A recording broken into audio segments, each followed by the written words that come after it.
नमस्कार दोस्तों, एक बार फिर से स्वागत है आपका गुरुजी उत्तराखंड के एक और नई क्लास में। मैं ऋषभ सिलकोटी। तो गाइस, इससे पहले मैंने आपको बागेश्वर डिस्ट्रिक्ट के बारे में बताया था और हम आज जानेंगे पिथौरागढ़ डिस्ट्रिक्ट के बारे में। ठीक हो गया। तो जो पिथौरागढ़ डिस्ट्रिक्ट है इसे उत्तराखंड का छोटा कश्मीर कहा जाता है।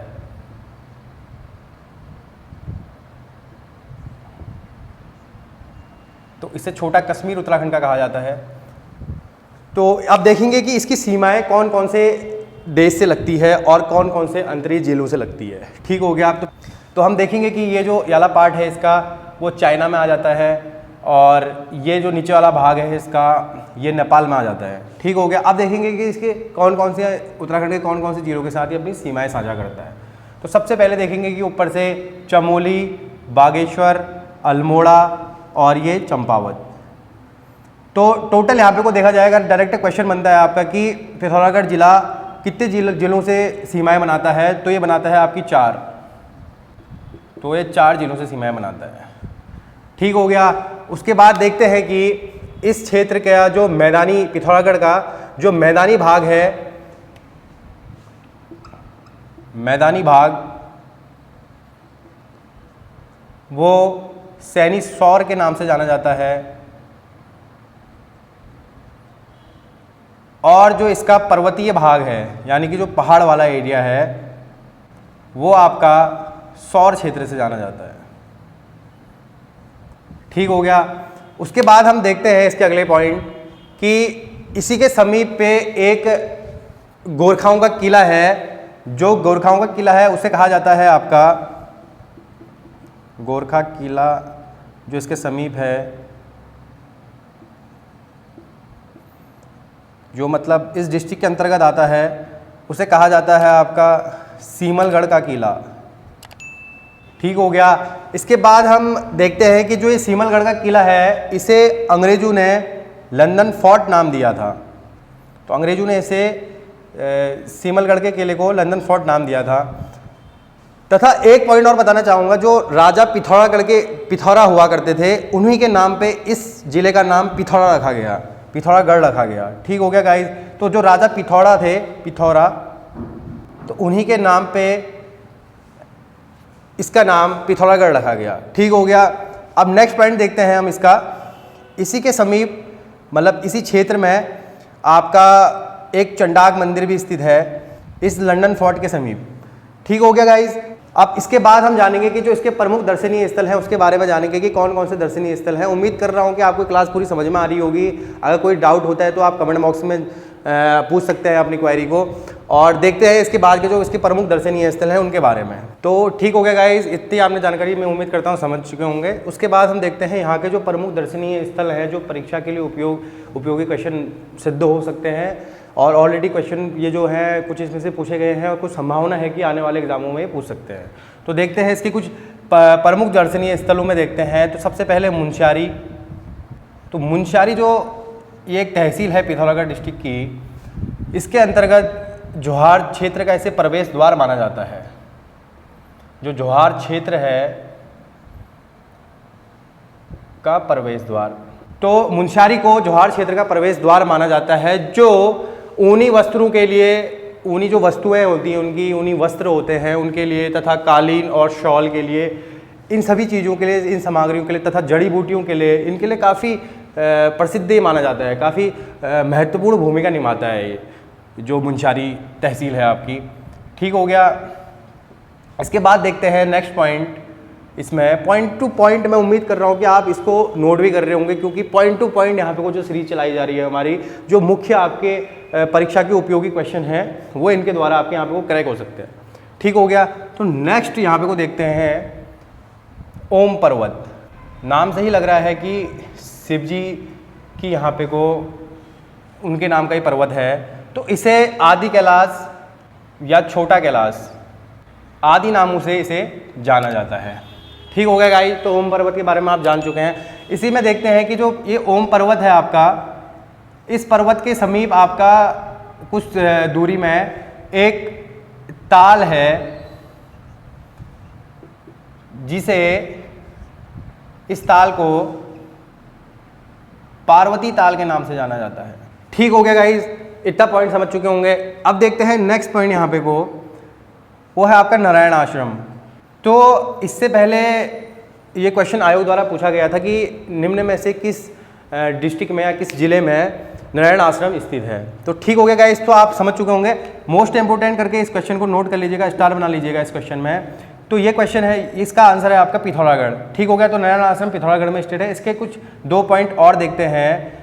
तो जो नारायण स्वामी हुआ करते थे, तो नारायण स्वामी जी ने इसकी स्थापना की थी, इस नारायण आश्रम की।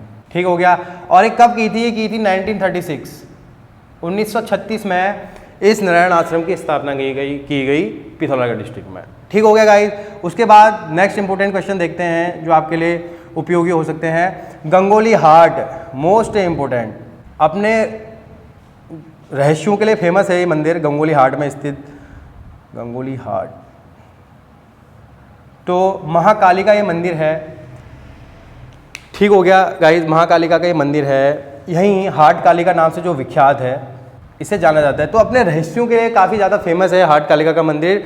जो हमारे देश के जो सैनिक हैं, तो उनकी रक्षक, जो रणभूमि में जाते हैं, उनकी जो रक्षक जिसे माना जाता है, वो हाट कालिका माता को माना जाता है। ठीक हो गया, पॉइंट आपने नोट कर लिया होगा। उसके बाद देखते हैं यहीं पे ही इसी के समीप जो शंकराचार्य थे, तो शंकराचार्य की एक शक्तिपीठ भी स्थित है इसी मंदिर के समीप। तो देखते हैं हम नेक्स्ट पॉइंट, पाताल भुवनेश्वर। तो पाताल भुवनेश्वर है जो, वो हमारे जो 33 करोड़ देवी देवता जो है इसमें, तो उनका ये के स्थान माना जाता है। तो ये गुफा उनके लिए विख्यात है कि यहाँ पे 33 करोड़ देवी देवता निवास करते हैं। ठीक हो गया, ठीक हो गया गाइज। तो 33 करोड़ देवी देवताओं का निवास स्थान इसे माना जाता है। उसके बाद नेक्स्ट पॉइंट देखते हैं रामेश्वर। जो ये रामेश्वर का क्षेत्र है, ये आपका पूर्वी रामगंगा जो है प्लस जो सरयू नदी है, तो पूर्वी रामगंगा प्लस सरयू, इन दोनों के जो संगम है इनके संगम में ये रामेश्वर जो क्षेत्र है वो आता है। इन दोनों के संगम में ये क्षेत्र स्थित है। ठीक हो गया। उसके बाद हम देखते हैं अस्कोट, एक जगह पड़ती है अस्कोट।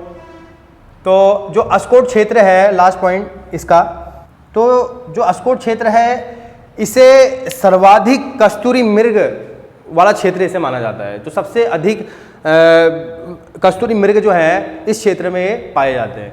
तो इसमें कस्तूरी मृग का वन्यजीव विहार भी इसे कहा जाता है यहाँ पे कुछ स्थित। ठीक हो गया। अब देखते हैं नेक्स्ट पॉइंट।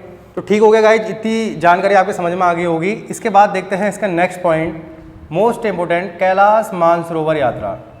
तो यह जो यात्रा है, ये कुमाऊं मंडल विकास निगम द्वारा संचालित की जाती है। ठीक हो गया गाइज। तो कुमाऊं मंडल विकास निगम द्वारा इसे संचालित किया जाता है। तो कुमाऊं मंडल विकास निगम द्वारा इसे संचालित किया जाता है। जो एक कैलाश मानसरोवर यात्रा है, ये कुमाऊं से लेके ये चीन तक की एक यात्रा मानी जाती है, जो भगवान शिव को ये यात्रा समर्पित है। ठीक हो गया गाइज। तो ये चीन तक जाएगी, जो भगवान शिव के लिए समर्पित है कैलाश मानसरोवर यात्रा। उसके बाद देखते हैं इसका नेक्स्ट पॉइंट, थल केदार। इसे स्थानीय भाषा में, थल केदार को स्थानीय भाषा में केदारजू के नाम से भी जाना जाता है। ठीक हो गया गाइज। केदारजू, थल केदार पिथौरागढ़ डिस्ट्रिक्ट में स्थित है। इसके बाद देखते हैं नेक्स्ट पॉइंट, बेरीनाग। तो जो ये बेरीनाग क्षेत्र है, ये सबसे पहले तो देखा जाएगा कि चाय के बगान के लिए काफ़ी प्रसिद्ध है, तथा जो यहाँ पे को नाग वंश, नाग जाति के जो लोग हुआ करते थे पहले से, तो उनका प्रमाण देता है ये बेरीनाग का, जो यहाँ एक नाग का मंदिर स्थित है। तो इसी के नाम से ही पता चल जा रहा है कि जो नाग वंश का यहाँ पे को चला था, तो उसका प्रमाण उन वंशों का इस मंदिर से, यहाँ जो मंदिर स्थित है बेरीनाग में नागों का, तो उससे पता चलता है इसके बारे में, उससे इसकी जानकारी प्राप्त होती है। तो एक तो ये पॉइंट होगा, तथा ये एक सामान्य जानकारी कि चाय के बागान के लिए अधिक फेमस है, काफ़ी सारी चाय की खेती यहाँ पे वो की जाती है। ठीक हो गया।